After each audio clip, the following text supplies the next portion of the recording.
Hi, I'm Jason with GarageRev.com, GarageRev.com, that's short for Garage Revolution. Now, if you're a garage storage or flooring contractor, this is for you because the economy, regardless of what it is, whether it's going up or down, you've got to use sales, marketing, and better business practices to grow your business and to be able to have some control over what's going on, more so than just I get whatever referrals I get, right? And so, some smarter people than myself over at Harvard have done a study about what happened to remodelers back around 2007 when there was a down economy, and a few other times when we've seen down economies. What happens to the remodeling business? Now, before I jump into that, I just want to mention at the end of this video, I have 9 ways to beat the economy and to grow your business in any economy. And I'm going to share a little bit about each one of those. But I just also want you to understand like how bad can it get? And how bad is it predicted to get? Likely, it's not as bad as you thought it would be. Now, as far as the study went, they are seeing about a 10 to 15% drop in overall market. So that's not going to blow your business up. That's not going to paralyze you from moving forward. You're going to be smart and realize, okay, I need to make that up. How can I do that? Well, through sales, marketing, and better business practices, right? And then on top of that, the study, there was several things that I thought were worth your time to understand. The top 20% of income earners actually account for 40% of the overall market, right? So you need to market to the wealthy people, right? And then on top of that, older households are not as likely to undertake DIY projects. You already know that. Your best customers are the older customers willing to pay for a job well done and just want to live better in the home that they already have, right? So continue to market to the wealthy, continue to market to older homes, and you should understand that it is likely that your average sale will fall. People are going to ratchet back a little bit. So if you were making $15,000 on a job on average, maybe you're going to make 12. So you need to learn to upsell like a champ or do like some of the other dealers I've talked to out there and convince them to do the floor now and finance it. Okay. So get the flooring and the storage and the cabinets and get it all right now. Right. So those are definitely things that you can work on and learn. And it's great to understand it's not going to be that bad. Right. Predictions show and historically show that yes, there'll be more DIYers, but they're not your target market anyways. Right. So don't let that basically color you and paralyze you from moving forward. Now, here are the 9 things that I know will help you in your business because I have done many of these things myself, and there are experts out there that are recommended how to weather these storms, even smarter experts than I that I'm going to introduce you to. So, number 1, market to the rich and older households. Now, you can do that through Facebook and Instagram, and you can do that through YouTube. It is really easy to target the rich people and older people. That's a fact. So you don't have to target everybody, you can target them. So just by narrowing down the scope a little bit to who you're targeting, your budget is going to go a lot further in marketing. And then you're going to be talking to more of the right customers when you do talk to them. So hopefully that will help you maintain a good average sale and a close rate. So you can also plug the holes in your lead scheduling and sales. So there are definitely holes out there. One of the books that I really like is called Profit Bleed. Now, that's something that you can check out. It's by Vicky Suter. Now, I've kept my eye on her for a while, and I've read this whole book. And I can tell you there's some really great stuff about your gross profit margin, your actual cost of goods sold, how much you should be marking up your products, and how to reduce basically the profit bleed that happens with every job that goes too long or something gets changed. You know, it's definitely geared towards the remodeler that does the bathroom or the kitchen, but you could certainly learn a thing or two about how to bring all the right stuff to the job, how to get your supervisors to do the right things, and how to know how much to actually mark up your product. Now, I've recently talked to a dealer that got some recommendations from his dealership, and it was to raise prices, right? And he took it wholeheartedly and just really dived in, raised his prices so high now his close rate's low, even on the referral leads he's getting. And so he kind of overcompensated. So my advice was basically read this book, you can even hire Vicky if you wanted to, but she has a lot of great videos and materials out there to help you understand sales. There's others that I can introduce you to as well that focus on helping remodelers. But read the book and understand what you have to do to actually make a living and how much you should raise your prices or where you should keep it at. And then, honestly, it was probably not the super low amount that they were at or the super high amount that they were told to go to. It's probably somewhere in between. So you want to watch your numbers and know them and understand it basically like the pulse of your business. Okay. Now, another thing you can do if your market is going down a little bit, you can open a new market or expand to a nearby city, right? And so that's something you can do where you can continue to target the rich and the older population in a nearby city. Yes, maybe you have to drive a little bit more to close a couple more deals, but that's always been an option for you. You've always been able to potentially expand to a new market. Now, if you're not worried about growth, you could definitely kind of pull back on your market and just market to the older rich people nearby and not have to drive as far. But we're not talking about growth. Now, there's definitely things that I have done and helped contractors just like you be able to do. So every situation is unique. I encourage you to reach out to me for a free strategy call. I'll include the link at the bottom of the video in the description and on the blog post. But number 4, you can steal customers away from your competition by marketing, right? And so one of the things you can definitely do is go out and get more of the right business. So if your competitor is not doing Facebook, you start doing Facebook. You're going to get more of that business, right? I've talked to several dealerships where basically the COVID days are over. They're not getting as many referrals and easy business, and they actually have to go out and do something about it. And I really bring this step up because most people, their initial response is, oh, things are getting worse. Let's pull back on our marketing, pull back on our sales. Don't plan for growth, right? But at the same time, when has that ever helped you sell more? It hasn't. So what instead I want you to do is throw away the crappy marketing.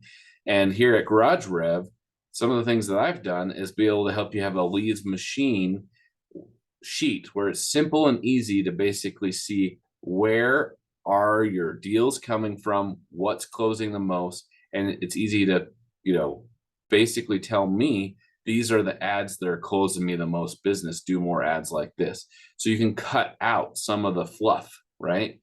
Which leads me to a couple more of these steps, right, that we can do. Online advertising is more profitable when you select the products that make you the most money, right? So some dealerships are held back because their website or the way things have been done before don't include marketing the most profitable products, right?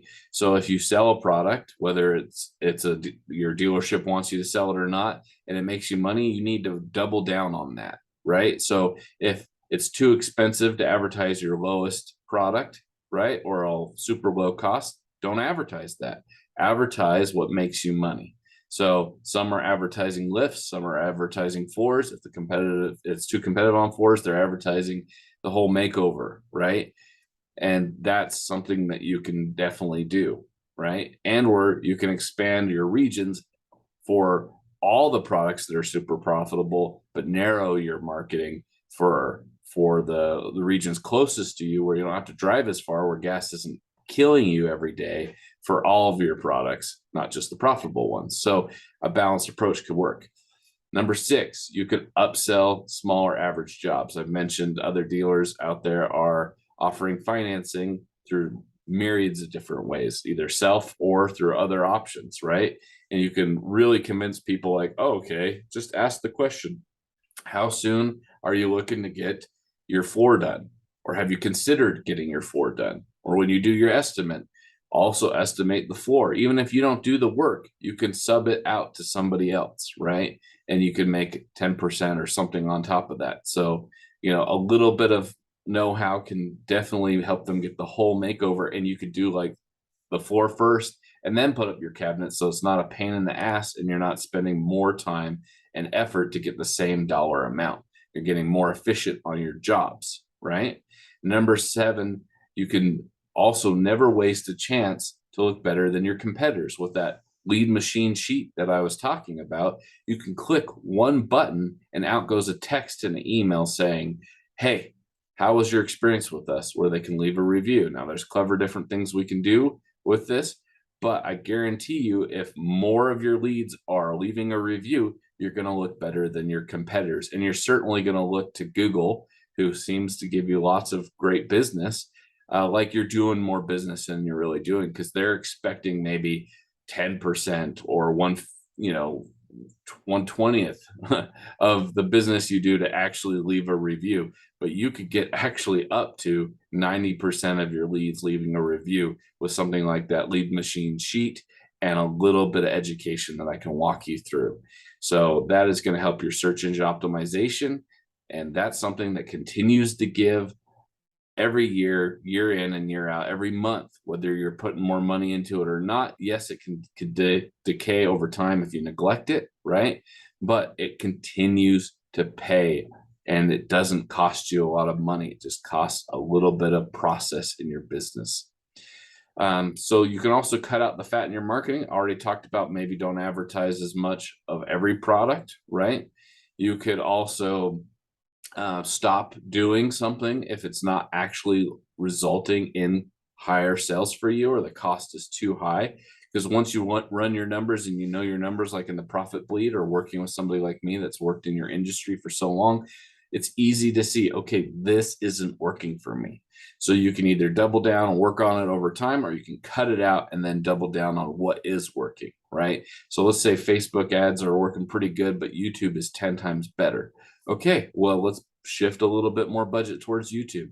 Or let's say women are more likely to buy right now, so you start sending your ads only to women. Now, I haven't seen that to be the case, but with that leads sheet, machine sheet, it's really easy to see what's going on for both you and for me, right? So we can really tailor everything to sell the right products, to cut the fat, and to be completely transparent.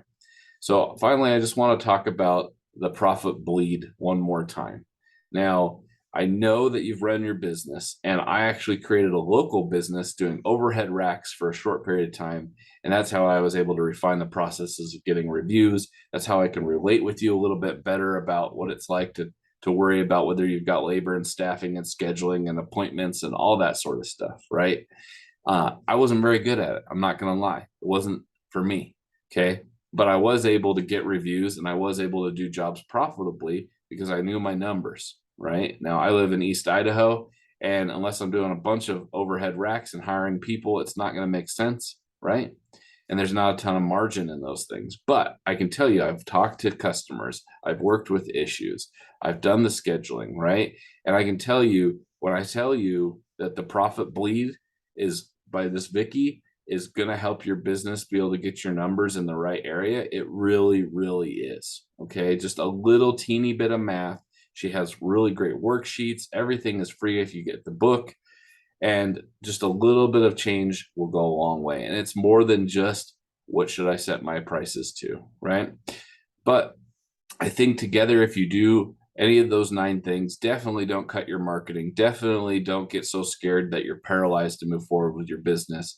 You'll be able to overcome that 10 to 15% predicted loss in overall market, and you'll definitely be able to grow by stealing it from your competitors, targeting, the rich older people in your market and being a little more laser focused. Now, I know it's so tempting when things are easy not to invest in this. So even if you're watching this video and it's been 3 years later and the market's changed, you could stop doing these things.